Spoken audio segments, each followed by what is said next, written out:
सरकार, इसने कोई गड्ढा मुक्त है। ये राजधानी लखनऊ जो मेडिकल कॉलेज के करीब, बस अड्डे के करीब इतना गड्ढे पे गड्ढा है कि उसमें मछली पालन की जा सकती है। वोट डाला नहीं आई, रसीद नहीं आई है। रसीद नहीं आई है? हाँ। वोटर आईडी कार्ड है? हाँ वोटिंग कार्ड है।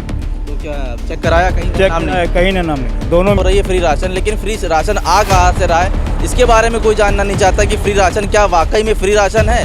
तो अगर देखा जाए तो फ्री राशन तो नहीं है, क्योंकि टैक्स के पैसे से दिया जा रहा है, जनता के पैसे से दिया जा रहा है। तो फ्री तो वो ऐसे भी नहीं रह गया। वो आप हमारे माननीय प्रधानमंत्री जी ने कहा, ये बहुत ही गैर जिम्मेदाराना बयान दिया है। साइकिल तो सबका निशान है। एक छोटा बच्चा जब स्कूल में जाता है, बड़ा होता है, सबसे पहले वो साइकिल चलाता है।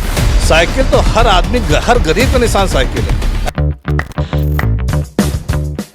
नमस्कार, अस्सलाम वालेकुम। मेरा नाम है नदीम खान और आप देखना शुरू कर चुके हैं मुद्दा गरम है।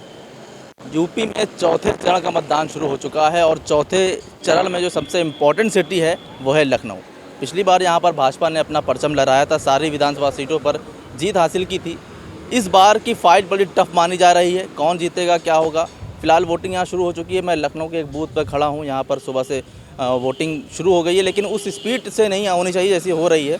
अभी थोड़ा धीमी शुरुआत हुई है। उम्मीद जताई जा रही है कि आगे जल्द से जल्द ज़्यादा से ज़्यादा वोट पड़ेंगे। लेकिन चौथे चरण का जो मतदान है वो बड़ा अहम मतदान है, क्योंकि ये वो चौथा चरण जिसके हक में जाएगा, सरकार उसकी बननी तय है। अब ये देखना है कि किसको वोट मिलेगा, किसको बढ़त मिलेगी, कौन आगे जाएगा, कौन रहेगा। यहाँ पर हम बात करेंगे लोगों से और जानेंगे कि आखिर किसको वोट दे रहे हैं और किसको क्या है, सारी बातें करेंगे। और चौथे चरण में किसकी जीत पल्ला भारी रहेगा उसके बारे में भी लोगों से बात करेंगे। तो चलिए बात करते हैं, लोग जानते हैं कि किसको आखिर वोट दे रहा है और कितना एक्साइटमेंट है लोगों के अंदर आज की वोटिंग को लेकर। चलिए बात करते हैं लोगों से। तो लोगों से बात करते हैं और जानते हैं कि किस मुद्दे पर वोट दिया है। आपने वोट डाला है? वोट तो डाला है साहब, लेकिन महंगाई से मैं बहुत परेशान हूँ। इतना 200 रुपये किलो दाल 2 साल खिलाया इस सरकार ने। गैस कितना हवा में उड़ा दिया। कड़वा तेल खाने का गरीबों की इसने पूरी जान ले ली साहब। ऐसी सरकार से मैं हाथ जोड़ता हूं कि जनता से अपील करता हूं, इस सरकार के कोई करीब मत जावे। ये गरीबों की दुश्मन है ये सरकार। इसने कोई गड्ढा मुक्त है। ये राजधानी लखनऊ जो मेडिकल कॉलेज के करीब, बस अड्डे के करीब इतना गड्ढे पे गड्ढा है कि उसमें मछली पालन की जा सकती है। गोल दरवाजे पे चले जाओ, थोड़ा सा पानी छोड़ दो, आप मछली पालन। कहीं कोई सुनवाई नहीं। मैंने हर जगह, कितने जगह इतना महंगाई से कमर टूट गई है। कोई सफाई नहीं है, कोई कुछ नहीं, कोई व्यवस्था नहीं है। ये सरकार ऐसे ही सरकार है, गरीबों की दुश्मन है। कहती है मट्टी का तेल गायब कर दिया, शक्कर गायब कर दी कंट्रोल से, सरकारी पैसा मिलता था उसमें महिलाओं को, वो सब बंद कर दिया। कोई सुनवाई नहीं है। मैं देखिए विकलांग आदमी, कहीं कोई सुनवाई नहीं है साहब। विकलांग पेंशन नहीं मिल रही आपको? नहीं, कुछ नहीं साहब। इलाज नहीं हुआ, लोगों ने हमारी मदद की तो जब इलाज हुआ। अच्छा, तो ये वोट किस पार्टी को दिया इस बार? आप किसकी सरकार बना रहे हैं? भाई जिसने कहा कि हम आपको राशन देंगे, आपको पढ़ाई के लिए पैसा देंगे। राशन और पढ़ाई के लिए पैसे देने के लिए तो इन्होंने भी बात की है। नहीं तो खाली राशन मिलता, बाकी नमक मिर्चा कहाँ से लावें? और गैस सिलेंडर साहब, जिनका मट्टी के तेल से हमारा काम चलता था, वो कहाँ है? खाली आटा और बत्ती कितना बिल है साहब। इस तरीके से बहुत दुखी है। इलाज के लिए पैसा कहीं जाओ, और उधर सिलेंडर, मट्टी का तेल गायब कर दिया। कुछ लोगों को सिलेंडर दिया, हमको तो नहीं दिया। इस तरीके से है। वोट डाला? अभी नहीं। अच्छा, क्या सोच के जाके वोट डालने देंगे? ये है कि 5 साल जो योगी सरकार ठीक नहीं चली, गरीबों को, लाचारों को कोई मदद नहीं किया। क्या नाम है आपका? शोभित वाल्मीकि। शोभित जी, क्या करते हैं आप? मैं भैया अपना धंधा चलाते हैं, बिजनेस, अपना चाय का होटल है, ठीक है, उसी पे। और हमारे यहाँ पर मेडिकल कॉलेज के जितने परमानेंट स्टाफ हैं, अध्यक्ष महामंत्री जी का भी मीडिया द्वारा से स्टेटमेंट आया है कि जो पेंशन देगा उसी को वोट देंगे। पेंशन की बात तो समाजवादी कर रही है कि हम बहाल करेंगे। हाँ, अगर सरकार आई अखिलेश जी की तो जरूर वो बहाल करेंगे पेंशन। तो क्या मुद्दा, मेन मुद्दा आपको क्या सोच के दे रहे हैं? मेन मुद्दा आपके लिए क्या है कि आपको ये देखकर वोट देना है? भाई देखिए, अखिलेश जी ने जैसे बोला 300 यूनिट बिजली फ्री, ठीक है, और 22 लाख नौकरी देने को बोला है, और पेंशन बहाली का है, ये सब चीज़ है। आपने वोट डाला? वोट डाला ही नहीं, आई रसीद नहीं आई है। रसीद नहीं आई, हाँ। आपका वोटर आईडी कार्ड है? हाँ OD कार्ड है, तो क्या चेक कराया कहीं? चेक नाम नहीं? कहीं ना नाम नहीं है। दोनों मियाँ बीवी के दोनों के नहीं है। इससे पहले डाला था? हाँ डाला था तुम। अच्छा, तो इनका इस बार नाम कट गया है। तो वैसे इस चुनाव में फ्री राशन की बड़ी चर्चा हो रही है, फ्री राशन, लेकिन फ्री राशन आ कहाँ से रहा है इसके बारे में कोई जानना नहीं चाहता कि फ्री राशन क्या वाकई में फ्री राशन है। तो अगर देखा जाए तो फ्री राशन तो नहीं है, क्योंकि टैक्स के पैसे से दिया जा रहा है, जनता के पैसे से दिया जा रहा है, तो फ्री तो वैसे भी नहीं रह गया, वो आपने कहीं ना कहीं डायरेक्टली इनडायरेक्टली दिया है। वो फ्री राशन का एक जो बड़ा चर्चा है वो चल रही है। फिलहाल मैं आपको एक चीज़ दिखाना चाहूँगा कि कहाँ पर किसके बूथ पर ज़्यादा भीड़ है। ये सबसे पहला बूथ जो है, ये बूथ है समाजवादी का, तो यहाँ पर आप देख सकते हैं यहाँ पर भीड़ है। बाकी अगर मैं अपने दूसरी तरफ दिखाऊं तो ये दूसरे बूथ हैं, एक आम आदमी पार्टी का लगा है, उसके बगल में भाजपा का लगा है, तो सन्नाटा जो है बड़ा पसरा पड़ा है। तो ये भी एक चीज़ दिखा रहा है कि कहाँ पर जो है ज़्यादा लोग रुचि ले रहे हैं, कहाँ पर जाना पसंद कर रहे हैं, और किस एक ये माहौल सा दिख रहा है कि जैसे कि एक लहर चल रही थी पहले मोदी जी की, अब एक लहर सी दिखाई जा रही है कि हाँ अखिलेश की है, लेकिन ये लहर किसकी है नहीं है 10 मार्च को ही पता चलेगा। और भी लोगों से बात करेंगे और जानेंगे वो किस मुद्दे पर वोट देने वाले हैं इस बार। इस वक्त हमारे साथ बात करने के लिए समाजवादी पार्टी के नेता सचिन जी हैं।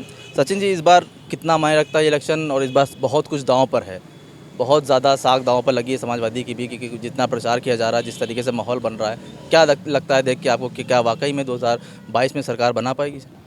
देखिए, पिछले 5 साल की आपने सरकार ने देखा किस तरह से महंगाई से लोग पीड़ित हैं, बेरोजगारी चरम सीमा पर बेरोजगारी हो सकती है। कोरोना काल में रोजगार चले गए, नौकरियां छूट गई। ये मुद्दा इस बार चुनाव का मुद्दा है, बेरोजगारी और महंगाई। और निश्चित जनता परिवर्तन का मन बना चुकी है, और परिवर्तन में माननीय अखिलेश यादव जी, जिन्होंने हमने संघर्ष किया है, 5 साल निरंतर हमने संघर्ष किया जनता की समस्याओं के लिए, और हम लोग संघर्ष करते रहे। इसलिए जनता देख रही है कि समाजवादी ही हैं जो हमारे लिए लड़ सकते हैं, हमको न्याय दिला सकते हैं। इसलिए जनता ने परिवर्तन का मन बनाया है, और माननीय अखिलेश जी 10 मार्च को भारी बहुमत से उत्तर प्रदेश में सरकार बनाने जा रहे हैं। अच्छा, प्रधानमंत्री ने साइकिल को आतंकवादियों से जोड़ा है, और उन्होंने कहा है कि इनके जितने भी जो रिश्ते हैं सबके आतंकवादियों से हैं, फ़ोटोज़ हैं, उस पर क्या कहेंगे आप?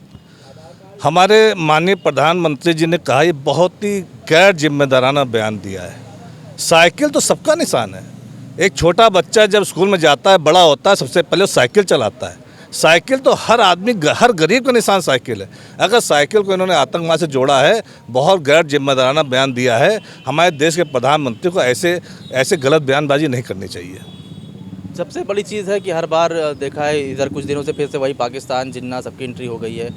योगी जी का कहना है कि अखिलेश जो है जिन्ना प्रेमी हैं, आतंकवादियों को जो है संरक्षण देते हैं, आतंकवाद को बढ़ावा देते हैं, गुंडई करते हैं। अगर ये सरकार आ गई तो गुंडागर्दी फिर से बढ़ जाएगी और फिर से दहशत का माहौल होगा। देखिए, भारतीय जनता पार्टी के हर मंसूबे फेल हो गए हैं। इन्होंने मंदिर का मुद्दा उठाया, जब उन्होंने देखा मंदिर हमारा कामयाब नहीं हो रहा तो उन्होंने हिंदू मुस्लिम करना चालू किया। जब हिंदू मुस्लिम भी जनता ने स्वीकार नहीं किया, बिल्कुल फेल कर दिया, तो अभी जिन्ना पे आ गए। इस तरह के ये बयानबाजी करते हैं, जनता को भ्रम की स्थिति में डालना चाहते हैं। जनता केवल प्रेम जानती है। ये पूरा हिंदुस्तान जो आज चल रहा है, प्रेम की भावना चल रहा है। भारतीय जनता पार्टी जो नफरत फैलाने वाली इनकी अभिलाषा है, जनता ने नकार दिया है। इसलिए मजबूरी में ये देख रहे हैं कि हार रहे हैं, इसलिए इनका साइकिल आतंकवादी है। क्या मतलब है? ऐसी गैर जिम्मेदार बयान प्रधानमंत्री दे, हमारा देश का प्रधानमंत्री दे, उसका भी गौरव खराब होता है, देश में साख खराब होती है हमारे से। तो आपको एक चीज़ आखिरी सवाल ये है कि जैसे कि इन्होंने कहा है कि एक आंकड़े दिखाए थे योगी जी ने कि हमारे दौर में 25,000 किलोमीटर से ज़्यादा सड़कें बनी हैं, समाजवादी में सिर्फ 14,000 किलोमीटर सड़कें बनी थी, पैसा घोटाले में चला जाता था, सरकार जो है घोटालेबाज है। ये सारे आरोप वो लगातार लगा रहे हैं और बता रहे हैं कि हमने विकास किया है, हमने नौकरियाँ दी हैं, हमने फ्री राशन दिया है, गरीबों को आवाज़ दिया है, गैस दी है। ये सारे दावे वो कर रहे हैं, बड़े बड़े प्रचार और सबसे बड़ा मुद्दा उठा रहे हैं कि हमने अपराध मुक्त प्रदेश बना दिया है। इनका हर वादा झूठा है। ये सरकार पूंजीपतियों की सरकार है। ये जो भी काम करते हैं पूंजीपतियों को फ़ायदा पहुंचाने के लिए करते हैं। बिल्कुल निरंतर झूठ बोला इन्होंने। अगर इन्होंने विकास किया है, डबल इंजन की सरकार है, तो आज जब आज चुनाव का समय है, तो भाषण में क्यों हिंदुस्तान पाकिस्तान कर रहे हैं? क्यों जिन्ना उठा रहे हैं? क्यों कह रहे हैं साइकिल आतंकवादी है? क्यों नहीं कहते कि डबल इंजन की सरकार थी, हमने इतना विकास कराया? वो जान रहे हैं कि उनका विकास झूठा है। जनता परिवर्तन चाहती है। जनता 5 साल परेशान रही है, महंगाई में झेला है लोगों ने। कोरोना काल में देखिए, स्कूल बंद थे, बंद स्कूल की फीस ज़बरदस्ती वसूली की गई। अस्पताल में जो एडमिट हो गया लाखों रुपए के बिल बने। ये केवल भाजपा के आरोप बने। आज भाजपा का ऐड देखिए हर तरफ। आज आपने पेपर देखा, फुल पेज का ऐड था। समाजवादी पार्टी तो एक ऐड नहीं है, इसलिए कि ये पूंजीपति को फायदा पहुंचाते हैं, उनसे पैसे लेके चुनाव लड़ रहे हैं भाजपा की सरकार। हम लोग जनता के काम करके जनता के लिए चुनाव लड़ रहे हैं। जनता परिवर्तन से चाह रही है और समाजवादी पार्टी सरकार भारी बहुमत से बनेगी। और अखिलेश जी हम लोग विकास करके दिखाएंगे। लखनऊ में आपने विकास देखा, हर तरफ जहाँ विकास है माननीय अखिलेश जी का विकास है। भारतीय जनता पार्टी ने कौन सा लखनऊ में विकास किया, बताया ना जनता को क्या विकास किया उन्होंने। जो विकास किया था समाजवादी पार्टी ने उसको भी बर्बाद करने का काम किया। हमने SCL सिटी बनाई, IT हब बनाया, एक भी कंपनी लाई है। अगर लाते हजारों कंपनियां तो लखनऊ के दसियों लाख लोगों को रोजगार मिलता। हम मेडिकल कॉलेज हम लेके मेदांता हॉस्पिटल लाए, ये कोई हॉस्पिटल लाए इसके बाद? अगर हॉस्पिटल आते 10-20 हॉस्पिटल आते तो लाखों युवाओं को रोजगार मिलता। ये कुछ नहीं लाए। हमने कैंसर हॉस्पिटल, इतना बड़ा कैंसर इंस्टीट्यूट माननीय अखिलेश जी ने बनाया था कि पूरे हिंदुस्तान का सबसे बड़ा इंस्टीट्यूट था। सोच यही थी कि कैंसर का रोग लाइलाज होता जा रहा है, कैंसर के मरीज बढ़ते जा रहे हैं, हमारे उत्तर प्रदेश के लोगों को दूर ना जाना पड़े, लखनऊ में इलाज मिल जाए। लेकिन क्या किया उन्होंने? एक भी डॉक्टर नहीं रखा, उसको भी बर्बाद करके रख दिया। ये बर्बाद करने वाली सरकार है, ये झूठ बोलने वाली सरकार है, ये नफरत फैलाने वाली सरकार है। इसलिए प्रेम मोहब्बत अमन की सरकार हमारी समाजवादी पार्टी सरकार सबको साथ लेकर चलती है। गरीब का विकास करना हमारी सोच है। हम 300 यूनिट का बिजली बिल की योजना लाएं, यही सोच के लाएं कि गरीब आज पीड़ित है, गरीब का राहत मिल जाए। महिलाओं को पेंशन देने की हमारी योजना है। तो हमारी सब योजनाएं गरीबों के लिए है। इसलिए सबने मन बना लिया है, इस अहंकारी सरकार को हटाना है और प्रेम मोहब्बत की माननीय अखिलेश जी सरकार को लाना है।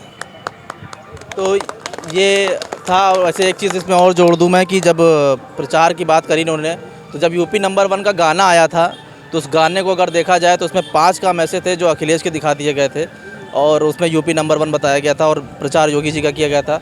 और दूसरी बात जब एक और प्रचार आया था times of India, Indian express का आया था, तो उसमें भी जो ब्रिज था वो कोलकाता का था, जो फैक्ट्री थी वो अमेरिका की थी। तो प्रचार के मामले में प्रचारजीवी इसीलिए कहा जा रहा है और आरोप बराबर विपक्ष लगा रहा है। अब देखना है कि 10 मार्च को किसका बोलबाला होता है और कौन घर बैठता है। अभी के लिए बस इतना ही। नमस्कार, खुदा हाफिज़, जय हिंद।